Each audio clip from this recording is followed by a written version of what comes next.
Shout out to G-Man Boxing.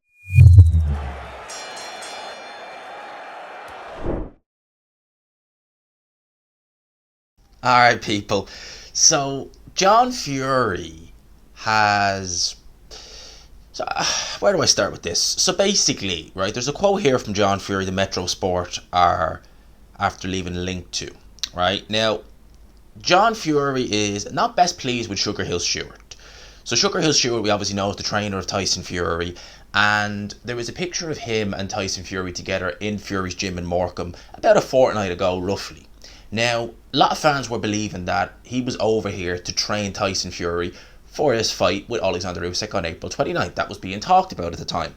Now, when asked about that, Sugar Hill Stewart basically said he was over here for a Coley and he was flying back to America, which basically implies that Fury, he never intended to go ahead with the fight on April 29th because Sugar Hill was only there literally just to train Lawrence Okolie.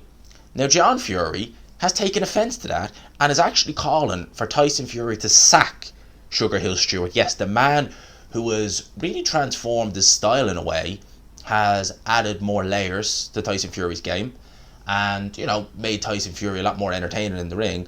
A man who's helped him in many ways, got him, walk. Because of him, he walked the rematch with Deontay Wilder. Because of him, I think that his legs are probably not as fast as they used to be, definitely not.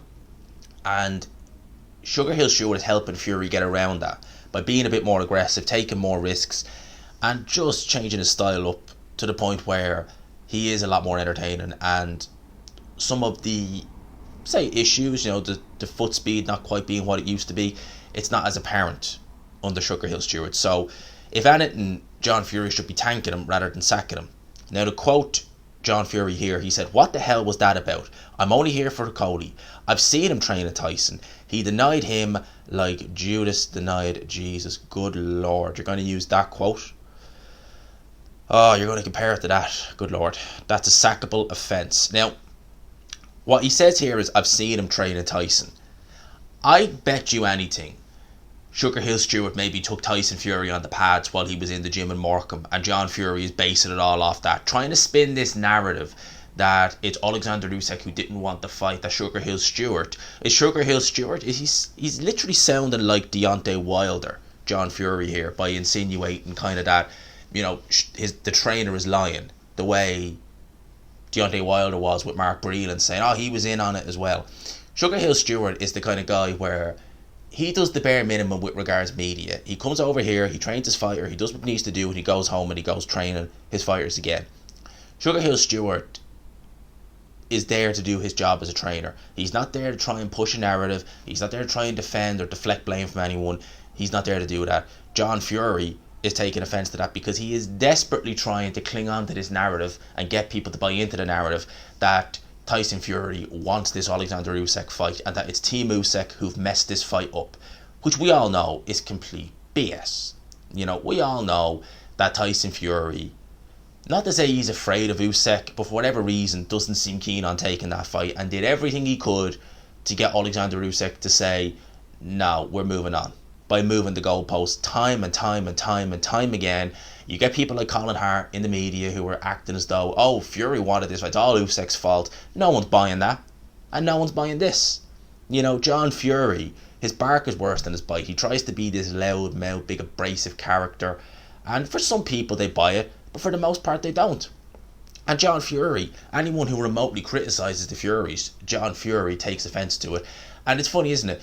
He'll only square up to those who he feels that he can intimidate.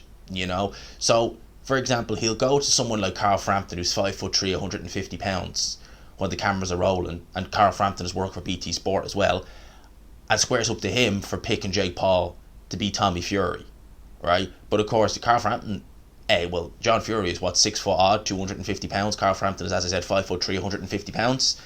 It's not a good look for John Fury, but he does that because he knows Carl Frampton won't do anything at that minute in time because of all the circumstances. Anyone remember the Mickey Teo situation from a few years ago? I think a lot of people caught on to the kind of guy John Fury is after that. So, short little video here. Obviously, I'm not at home, so you get the background, you get the nice little backdrop of Ireland in the video for a change. Haven't done one of them in a while. Let me know your thoughts on this. Not going to keep this video long. The Wi-Fi in here isn't great. Let me know your thoughts on the whole situation. John Fury thinks Sugar Hill Stewart should be sacked. Sack him. Let me know your thoughts in the comments. Hit the like button if you could. Hit subscribe, of course, if you haven't already. We're only a few subs off 11k. Let's get there today, hopefully. And yeah, I'll talk to you. Peace.